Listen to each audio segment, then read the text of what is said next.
other shows we have for you to enjoy at myclassicradio.net. The Avengers was most certainly not a household name in South Africa prior to the radio series. With no national television service until 1976, the mechanism simply was not present in the country to show television programs to mass audiences. While many other countries reveled in the filmed adventures of John Steed and company, South Africa was not equipped to join in the fun. The series took Britain by storm and made a major impression in the American markets, being that greatest of rarities, a British series given a network transmission slot. However, as a filmed series, rather than a videotaped one, The Avengers was able to gain a modicum of exposure in South Africa through film rentals. Come and listen at myclassicradio.net. Far out Ventura Boulevard, on the road from San Francisco to Los Angeles, we find the operator of a roadside service station turning on his radio to tune in, calling all cars. As the tubes are warming up, a police patrol car rolls into the station. Oh, Ed. Hey, fill her up with Rio Grande cracked gasoline. We're going to need all the speed we can get tonight. Well, you've come to the right place. Rio Grande cracked gasoline will give you all the speed you need and more to spare. You're telling me? The city chemist knows. He's analyzed every gasoline on the market, and he specifies Rio Grande cracked gasoline for police cars. And come to think of it, he specifies Rio Grande cracked gasoline for fire engines, ambulances, and motorcycles, too. So I guess it must be the speediest gasoline, or the city wouldn't tell us to use it. Hey, this tetraethyl has something to do with cracked speed, hasn't it, Ed? Yeah, Ed. What is the dope on tetraethyl? Well, Rio Grande tells me that tetraethyl keeps your motor cooler. You know, when you're getting all that extra speed and power out of Rio Grande, you need some dope to sort of keep your engine from getting too hot and pinging on you. Say, speaking of dope, Ed, do us a favor, will you? Sure. What is it? We're looking for a gang of dope smugglers. If you see any cars coming through here from the north tonight with Chinese in them, make a note of the license numbers, will you? Sure, be glad to. Hey, look, here comes a car now. Let's play detective. Hey, boy, oh, boy, you know, it sure is good to get out and stretch the legs. Yes, I should say it is, yeah. Yeah, it's a long drive from San Francisco to Los Angeles in one day. Well, I'll sell you some good gasoline to get you there faster. You mean Rio Grande cracked? Well, what do you suppose I drove in here for? That's the kind I've been using all the way from San Francisco. And believe me, boy, you're selling good gasoline. I'm getting better mileage than I ever got before. Oh, say, by the way, what time is it? Time? 8:30. Have you got a radio here? I don't want to miss that Calling All Cars program the Rio Grande people put on. Been thinking about it all day while I've been enjoying this police car performance they talk about. Hey, that's right. You know that dope case that Chitworth is on tonight? Hey, what do you say, Bill? We can watch the road from here, then we can all listen. Okay. Well, right this way, gentlemen. Sit down. I'll turn it on loud.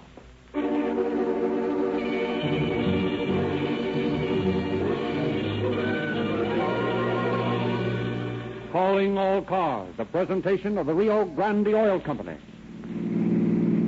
Los Angeles Police calling all cars. Attention all cars. Broadcast 51.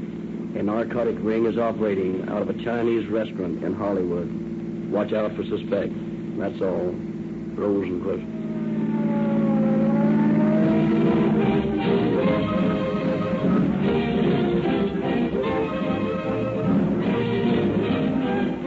Ladies and gentlemen, it is our great pleasure again to introduce Captain Eddie Chitwood, head of the narcotics squad of the Los Angeles Police Department. Captain Chitwood. Good evening. Chief Davis has gone into the files of my detail for the material for tonight's dramatization. The work of the men on the narcotics squad is especially hazardous, for they are called upon constantly to deal with criminals who not only are naturally desperate, but very often are stimulated to an unmanageable degree by drugs.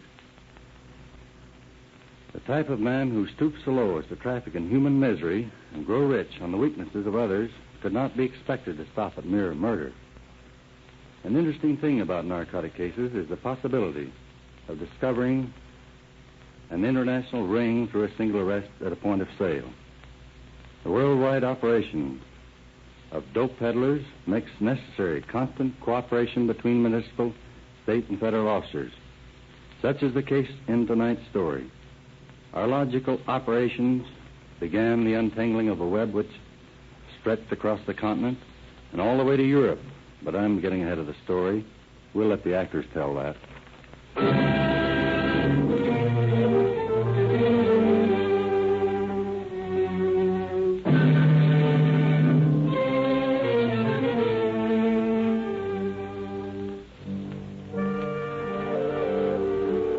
Early last spring, information comes to the narcotic detail of the Los Angeles Police Department that dope is being peddled from a chop suey restaurant in Hollywood to a high-class clientele.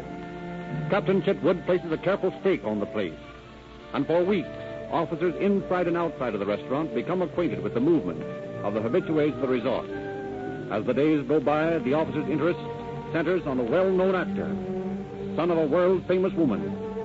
Out of deference to this prominent woman, we will refer to her unfortunate son as Mr. X.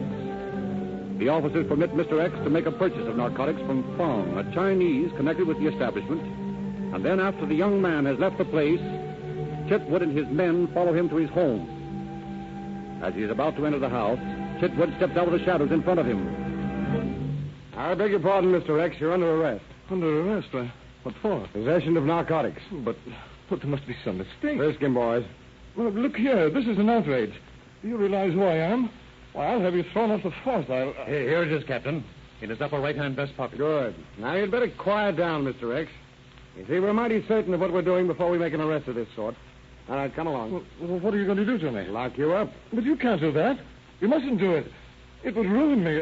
It would kill my mother. Well, you should have thought of that before you started playing around with this stuff. Listen, you must realize I'm no Main Street hype. Sure, I've got a habit, but I don't do anyone any harm. I'm no criminal. Yeah, you're a lawbreaker. Yes, but there must be some other way. Think of my mother. There might be another way. What is it? Tell me. Can I trust you? Well, of course you can. You know, you're in a tough spot, Mr. X. I know that. I can send you up. I know that, too. But in my business, I'm interested in more than the confiscation of the result of a single sale. I'm after the mob that's peddling this stuff. Where'd you get this from? From Fong at the White Lotus. Yeah, we know that, but who'd he get it from? I don't know. Are you sure you don't? Positive. Will you help us find out? Well, I don't know.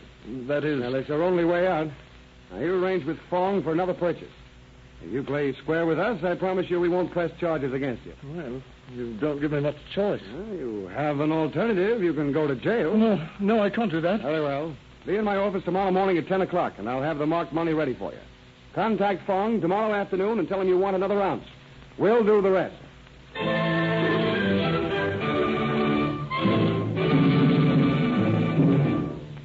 Hello, Fong. How are you today? Oh, very well. And how are you? I'm okay. And maybe you eat now? No, I don't know. I'm not very hungry. Just a small order of chop suey. Yes, sir. You had pleasant sleep last night? Yes. Fine. And Fong. Yes, sir. I'll want some more. Some more sleeping powder? Yes. You have used all you have already? Well, not exactly. But you see, I'm going north for a couple of weeks. I need a supply. Very well. I get some more for you. About the same amount? Yes, same amount. It will take some time. I must arrange things. Yes, I understand that. But when will you have it? Oh, maybe so tonight. Good. Bring it to my house tonight.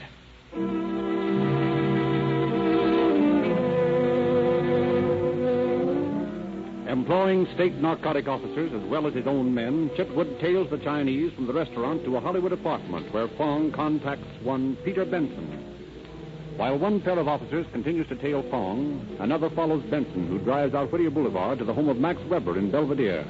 Here, Benson procures a package. Permitting Benson to return to Fong under the unseen convoy of a group of officers, Chitwood takes Weber into custody. In his place, officers discover a large quantity of narcotics, and on Weber's person a portion of the marked money. Weber is escorted to headquarters in Officer Robinson's private car, while other officers are arresting Benson as soon as he turns over the narcotics to Fong, and arresting Fong at the moment that he gives the dope to Mr. X. In his office, Captain Chitwood and a brother officer are discussing their great good luck as they await Officer Robinson's return from Lincoln Heights Jail, where he has gone to book the prisoners. Well, Ed, not a bad night's work, huh? I should say not. We knocked over that mob like duck pins. That's the way it goes. You put in weeks getting information and laying the trap, and then it's all over in a single night. You did some neat planting on this job, Chitwood. We've got marked money on every one of those guys. That's part way due to their own stupidity. You know, they're so overcautious that they're a pushover for a smart cop. Yeah, right. And when you knock them over, you get them all. Yeah, I'll bet this is one of the biggest outfits in town. Oh, no question about it. And it looks like we got them all, from Weber the big shot on down. Oh, here's Robinson at last. Hey, where the devil have you been? Oh, I had a flat tire and had to change it myself. And it was a lucky thing I did. Oh, what do you mean? Now take a look at these. What is it? All I can see is about 1,000 pieces of paper. That's right, but get this. I found these stuffed down between the cushions and the rear seat when I pulled it up to get my jack. Well, what of it? Well, they were stuffed behind the seat where Weber was sitting. Oh, I see. Hey, how good are you at jigsaw puzzles? Well, I don't know, but I think we got a full night's work ahead of us in piecing these things together. Now, let's get started then.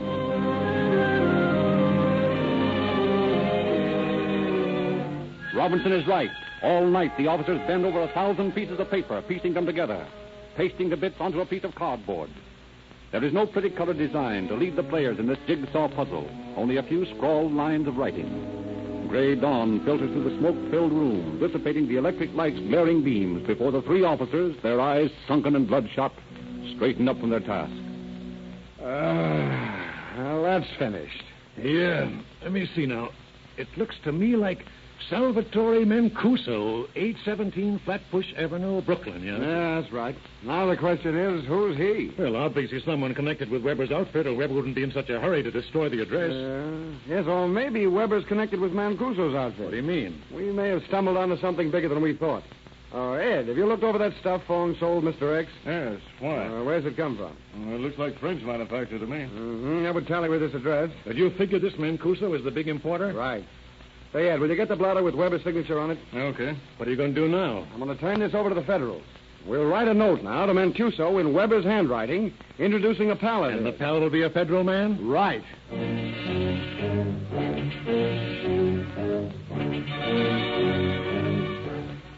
And while Captain Chitwood has been running down the narcotic ring in Los Angeles, a sailor aboard a French liner unsuspectingly begins his role in this stranger-than-fiction story.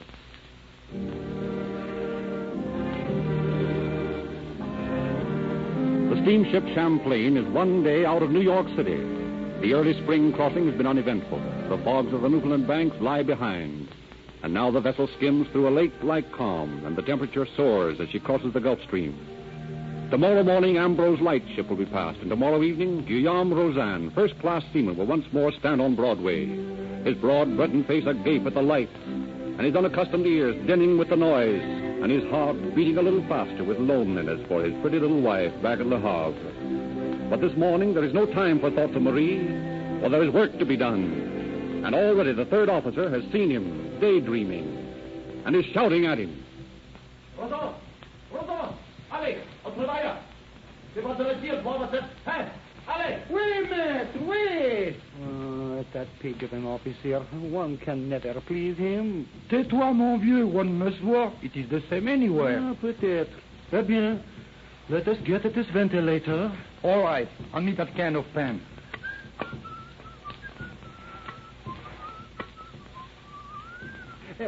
Vous savez, Jules, me, I am tired of this sea. I think I shall quit next trip. Quit? Then what will you do? Oh, get a little farm for Marie and me, raise légumes, et peut-être des enfants. I have been saying the same thing for 15 years, mon vieux. But I never left the sea. Ah, bien, I mean to do so.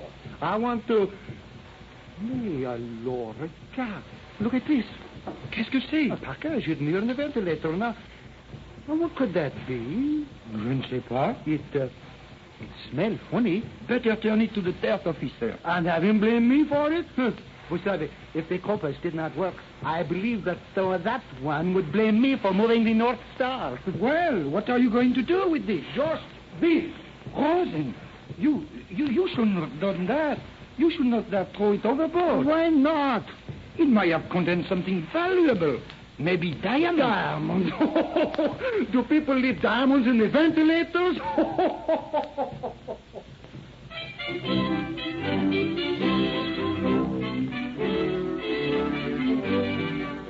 The next afternoon, after the passengers have all left the ship, Guillaume Rozan, dressed in his land clothes, walks down the crew's gangplank. On the pier, he is met by a stranger. Bonjour, monsieur. Êtes-vous Guillaume Rozan? Mais oui, monsieur, pourquoi? Bien, un de vos amis du Havre m'a demandé de vous rencontrer ici. Un ami à moi? Qu'est-ce? Il veut vous surprendre. Venez. Nous causerons dans mon automobile. Bien, bien, monsieur. Entrez. All right, Reggie. Sit still and don't let me hear a peep out of here. I'll plug you. Mais qu'est-ce que c'est? Il dit qu'un ami de moi est ici. Ne me tue pas. Je vais Shut up, Frenchy. You cannot fall and talk. You stab the United States, so speak it. What is it that you want? What have I done? I told you once, shut up. Come on, Dominic. Let's get this guy out of here. Right.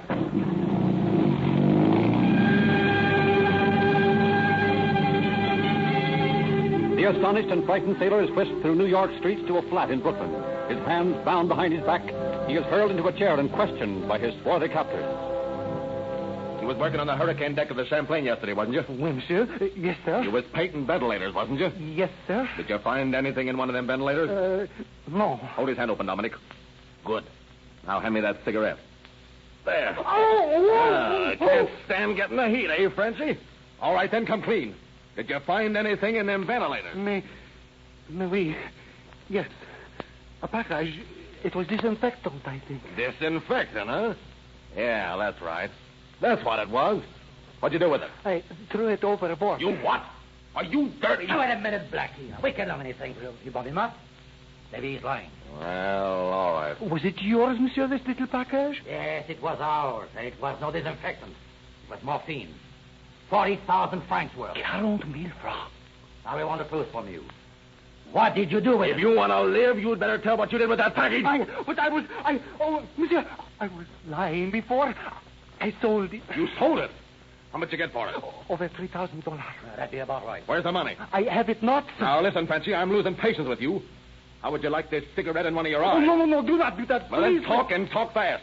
Where's the money? I said to marry my wife in France. Now, look here. How would you like to spend the rest of your life tied to this chair? No. When you get that dough back from France. Mais oui, I will try, sir. You better start trying right now. Here's a pen and some paper.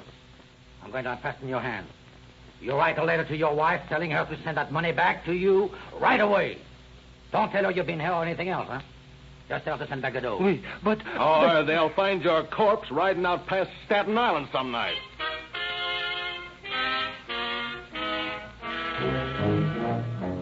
Fearing for his life, unfortunate Guillaume Roseanne writes the letter to his wife, demanding her to return the non-existent $3,000. While Roseanne's letter is en route to France, a federal officer bearing Chitwood's forged letter of introduction from the head of the Los Angeles narcotic ring calls at the Flatbush Avenue address, which he discovers is the office of the Two Worlds Importing Company. Yes, sir? What can I do for you? I have a letter to Salvatore Mancuso. Is he in? I'm Salvatore Mancuso. Here's the letter.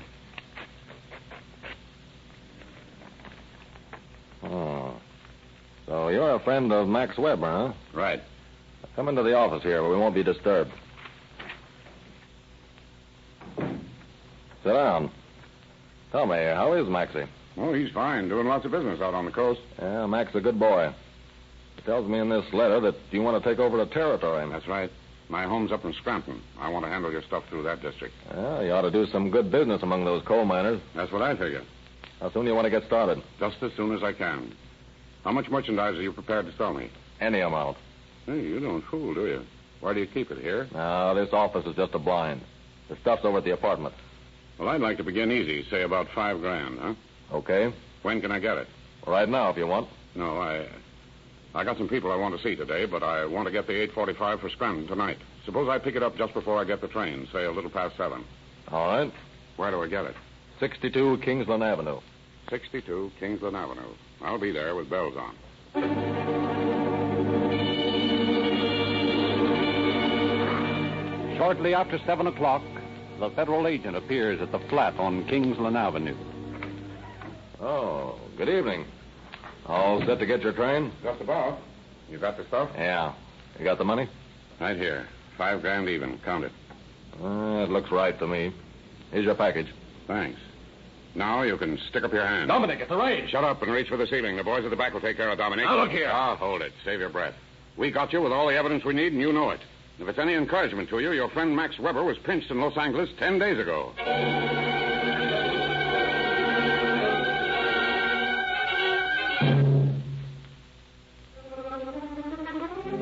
The federal raiders confiscate $75,000 worth of narcotics in Mancuso's flat. The dope smuggler is released on a $20,000 bail at about the same time as a very puzzled young Frenchwoman calls upon the Préfet of Police in Le Havre. Bonjour, madame. What can I do for you? Oh, Monsieur le Préfet, I have here a letter from my husband. It is very strange. Let me see. Ma chérie Marie, please send back to me 40,000 francs I sent you. Address it to me, care of the Two Worlds Importing Company, 817 Flatbush Avenue, Brooklyn, New York. États-Unis, Guillaume. Well, madame, what is it so strange about that? Send him the 40,000 francs and be done with it. But, Monsieur le Préfet, he has not sent me any money. I don't know what he means. He must be in some trouble. Does your husband often get into trouble, madame? Oh, no, not Guillaume. He is a good man. But that America, strange things happen there. Maybe this is one of those, comment dit-on, kidnapping. When does your husband boat get in? Day after tomorrow. Well, if he does not arrive on his boat, then we can be sure he is in danger. But then what will you do? Then we have an international incident on our hands. I will turn this information over to the Sûreté, and they will at once notify the New York police. While Marie anxiously awaits the arrival of the steamship Champlain, her suffering husband is being questioned once more by Mancuso. Now, look here, Frenchie. Why haven't we got that money yet? There has not been time. It takes time for a pack boat to cross the ocean. I believe you're lying to me, Frenchie. Mais, monsieur, you saw my letter. You mailed it yourself. Yeah, but how do I know your old lady will send us the dough? I have assured you. That ain't enough. I want the truth from you, Frenchie. Pull off his shoes, Dominic. Okay. Hand me those matches. Now, hold his feet up. Yeah, now, how does this feel, Frenchie? Oh! Yeah, not enough for you? Now, Frenchie, I want the truth. What did you do with that package? I sold it, I tell you. I sent the money to my wife. Don't lie. Tell me the truth. Mais mon Dieu, arrêtez. Je dis la vérité. Je ne mens pas.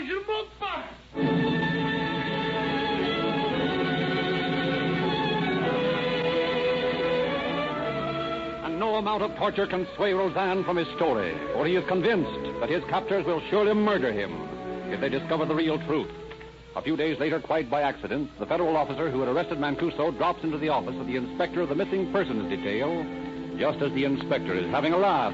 You know, here's one for you, Harry. Some French sailor jumps ship over here, and he writes his wife for a lot of dough. And the old lady takes her to the Prefect of Police, and now they're writing us. I suppose they expect us to turn the whole New York Police Department to hunt for one missing mariner. Well, probably got tired of the old lady and got himself a new cherie on this side, I suppose. Here, read this letter. It's a panic.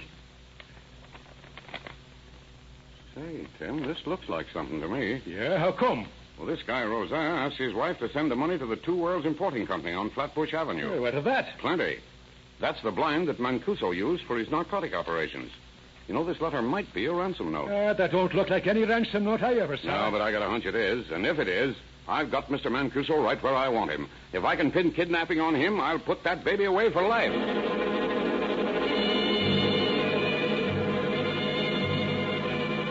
During his freedom on bail, Mancuso has been constantly shadowed by federal officers, and each of his several hideouts is known. Robert Primrose, the federal agent, orders his men to make simultaneous raids early the following morning. Primrose himself leads his men to the Kingsland Avenue flat, from which he had taken Mancuso a few days previously. Everyone posted? Yeah. Here we go, then.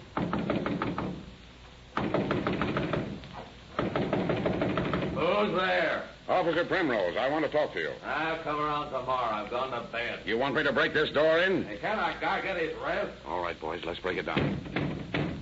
Now, wait a minute. I'll let you in. All right, now what do you want? I don't know yet, but I'm going to find out. Keep your eye on him, Steve. All right. Hey, you big palooka. What's the idea? Oh, I'm sorry, ma'am. You better get some clothes on and get out in the front room. The place is pinched.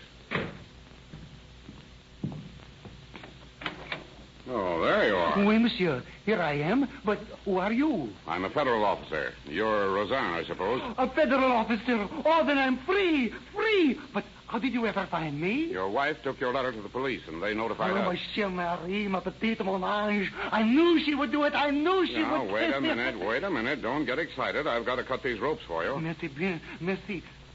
Voyez, monsieur, you know what I do. No, what? I am through with the sea. I go back to Le Havre and take my Marie out on a little farm. I never want to see your États-Unis again. I am going home. And to New York, some nuts.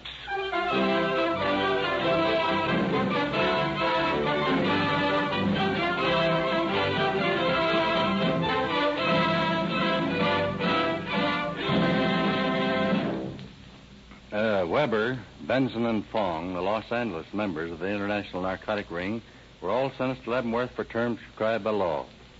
And Mancuso and his wife, Dominic, are at present awaiting federal trial on charges of violating the Lindbergh anti-kidnap law. It is to be hoped that they will receive life sentences under the law. But even if they should receive shorter terms, the narcotic charges against them assure us that they will be out of the way of society for some years to come. Thank you, Captain Chitwood. And now let's go back to that highway service station. Hey, our friend Chitwood certainly started something.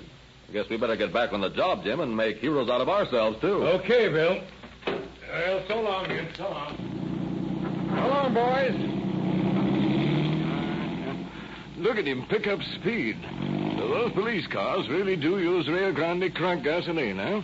I thought it was just one of those advertising kinds. No, sir. Why, wherever Rio Grande cracked gasoline is sold, more police cars use it than any other brand. I wonder why. Well, you found out today, didn't you? That cracking process makes Rio Grande gasoline work wonders in your motor. You get more speed, and you get more power, and, well, you yourself said that you get more mileage.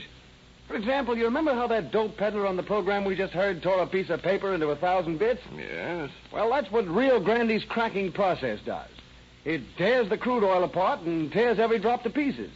It releases millions of elements of energy that go to waste in uncracked gasoline. Now, wait a minute. I'm sold. I've been using Rio Grande cracked gasoline ever since that radio program Calling All Cars sold it to me. But I do need some oil. Well, I've got a canned oil here made by the same people who control the Rio Grande Oil Company. Wait a minute. Here it is. Sinclair Opaline motor oil. You see the dinosaur on the can?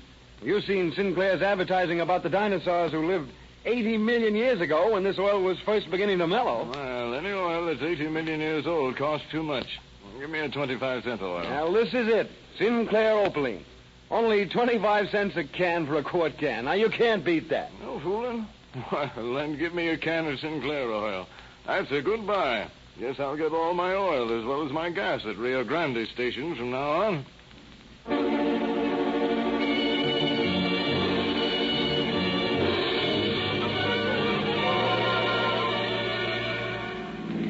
Los Angeles Police calling all cars. Attention all cars. Cancellation broadcast 51 regarding a narcotic ring in Hollywood. Suspects in this case are now all in custody. That's all. Rosenquist.